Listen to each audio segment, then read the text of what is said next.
And it's that piece when they get, when that sort of like, emerging grounded confidence starts to appear and they start to understand like, oh, this is how this all works. And this is why I have a hard time, or this is why I'm really good at this stuff. And then they start to take off. That's what gets me out of bed in the morning, is that helping folks get to that place. Hello, everyone, and welcome. I'm Gilda Evans, bringing you the Autism Resource Podcast. This podcast and the ARP website are your one-stop knowledge and resource space for autism and much more. I'm pleased to have David Wildkress join me today as my guest. Diagnosed with dyslexia at age 6, David is a learning specialist passionate about supporting neurodivergent people and has developed expertise in supporting folks with complex profiles. He holds a master's degree in education and a certificate in educational therapy, and has helped countless students and adults improve their executive function and metacognitive skills. Before founding Outside the Bell Curve, David had a long career working in the school environment. Welcome, David, and thank you so much for taking time to join me today and discuss the work that you do. Thank you. I'm glad to be here.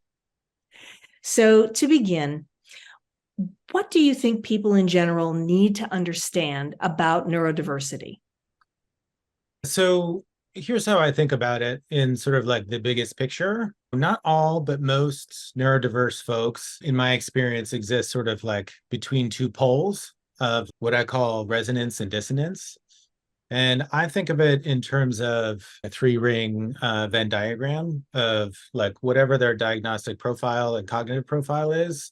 In one ring, personality in another ring, and then interests in the third ring.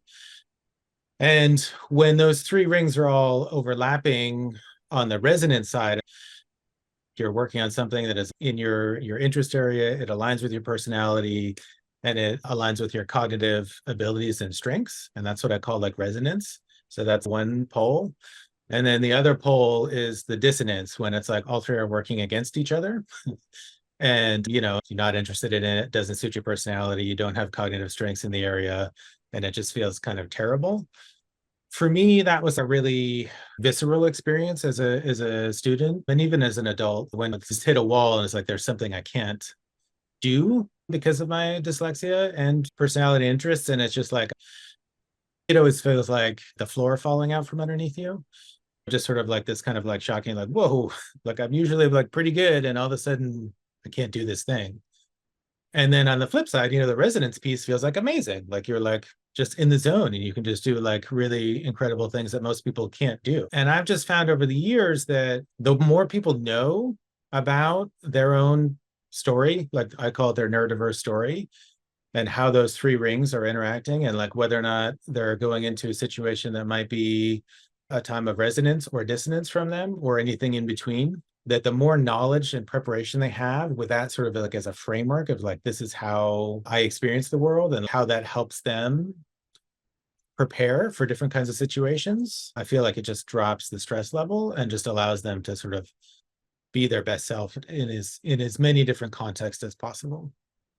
All right, so then how do you help an individual understand their own, as you said, their own neurodiverse story? Yeah, so not everybody that I work with, but most people have like a diagnostic report, and that's a foundational spot to start with, either from a psychologist or a neuropsychologist. And then I just spend time getting to know them.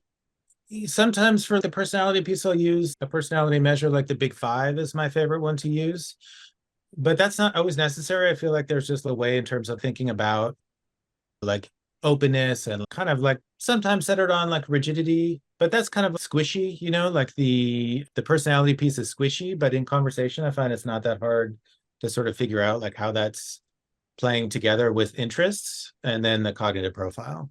So it's really about starting with a diagnostic report, spending some time sort of getting to know somebody, and then thinking through together what their story is and giving them a toolbox to be able to better prepare themselves.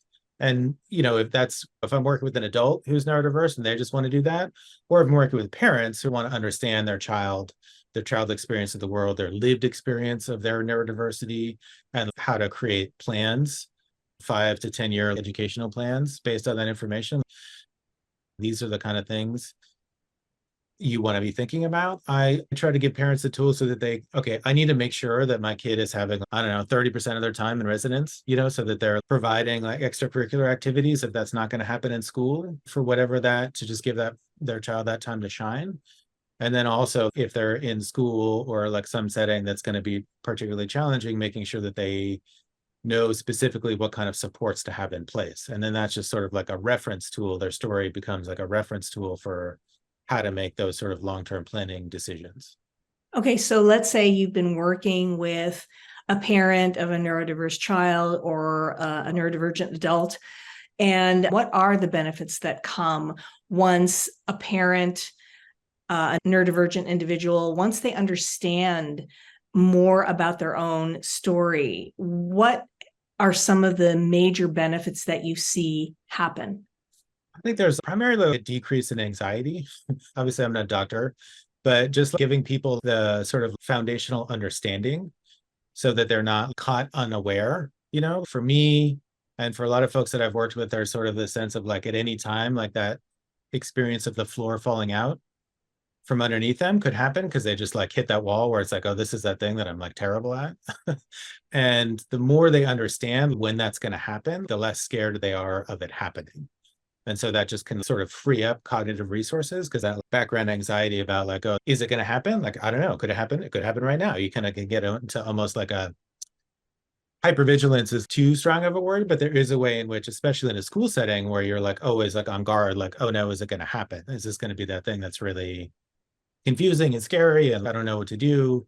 So to answer the question more directly, it's like that decrease in anxiety so that there's not that fear about like, when is this going to happen? There's like a foundational understanding about likely times that it could happen. And then also just when it does happen, like, okay, I know what this is, as opposed to some unknown, scary, fearful event that just feels like totally random. And then once you start to see actually it's not random, there's pretty predictable times when these things happen. And here's why, and here's what we can do about it. I'm a big Brene Brown fan. And so she talks about like the importance of owning your story. And that's why they use the language of your neurodiverse story. And I find that when people do know their story in that context, then they can take ownership over that story, which is more Brene Brown language. So it's that sense of self-understanding to have more grounded confidence. All right. So now from a more personal standpoint, why do you coach? What do you love about your work, and what's your favorite aspect or aspects about it?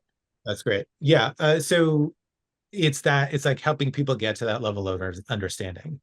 So for years, I would work with students primarily. Now I'm working with more adults, but in schools with students, and I was kind of doing this work of this neurodiverse story framework kind of intuitively I hadn't really had the chance to figure out what is it I'm doing? Like, how do I explain what I do to somebody else? And I would just kind of get to know somebody really well and I'd help them figure all this stuff out. And then they start to take that ownership over their story and they feel like a grounded sense of confidence so that they can do things that they had been like too scared to do or felt too bad about doing or like were too anxious to even try. And so having that moment where they start to take charge and just have that sort of light bulb about like, oh, this isn't like this terrifying, unknown, scary world. Actually, there's these patterns. And when I understand these patterns, then I can take charge.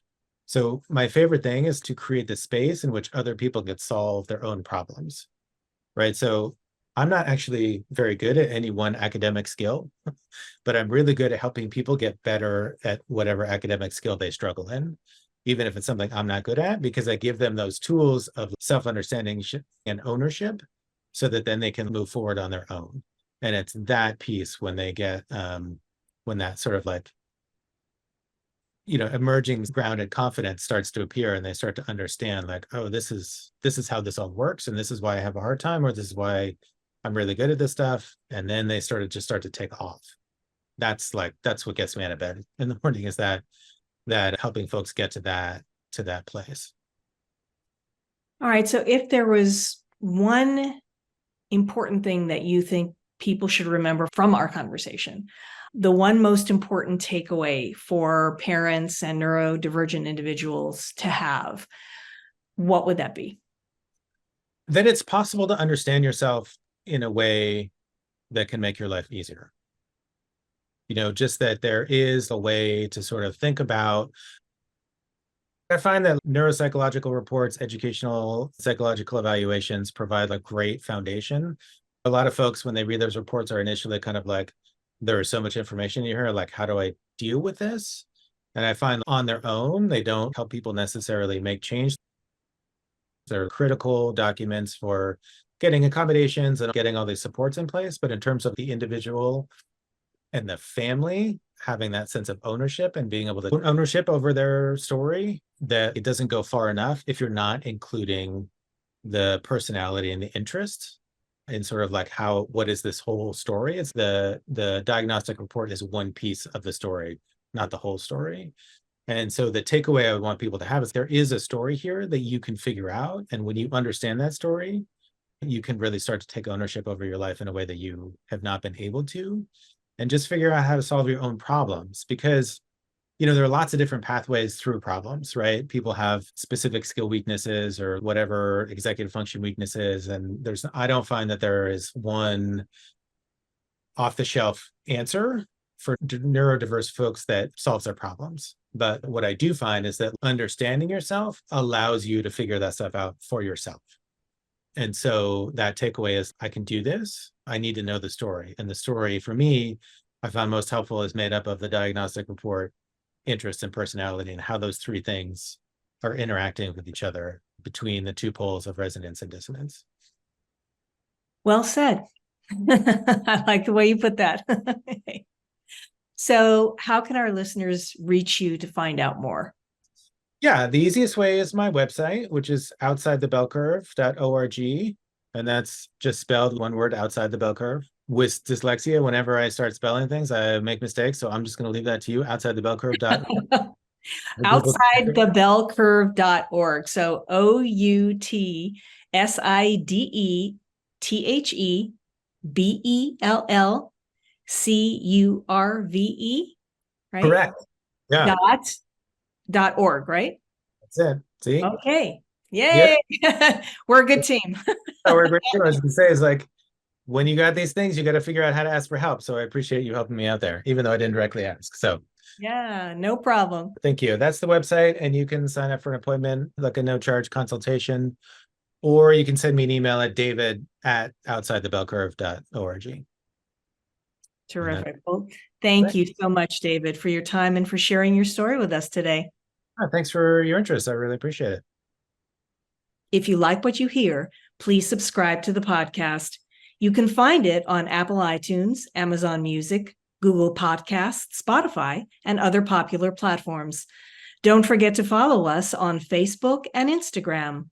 And you can always access us and other great resources on our website, autismresourcepodcast.com.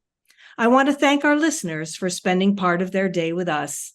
This is the Autism Resource Podcast, and I'm Gilda Evans, reminding you to take care of yourself and that special person in your life.